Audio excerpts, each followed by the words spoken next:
got pulled into an internship with Four Seasons as a bellman, carrying bags and driving people's cars and parking them. And, it was a world away from what I'd experienced. I'd never been to a 5-star hotel before. I'd never driven a very expensive car or, these sorts of things. And I went there. It was really fun and engaging. And then that was kind of the beginning of working for some of these larger companies and larger hotels. Yeah, so I think I was really lucky to have some really good people to work with who had traveled and came from other countries and had a lot of experience with both with Four Seasons and other companies, but also they had done sort of similar. What I'd done is, started off and then slowly progressed through front office, front of house, front office manager.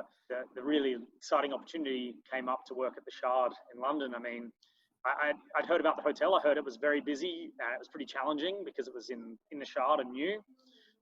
But who wants to work in a job that isn't challenging and exciting? So he really pushed me to kind of the next level of what service looks like and what accountability for guests looks like, and to put yourself in the feet of into the shoes of the guest, and how we proactively deal with certain sort of situations and things. And that definitely stuck with me.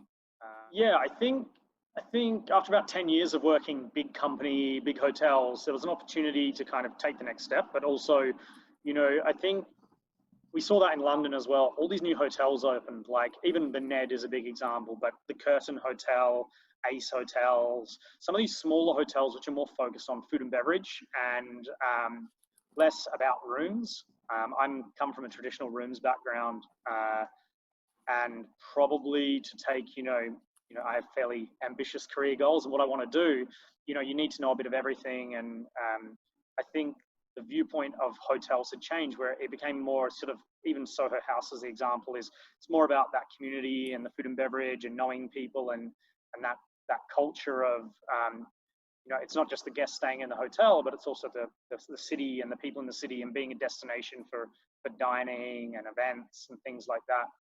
Definitely the UK in terms of like a market for staff is the best one I've worked in.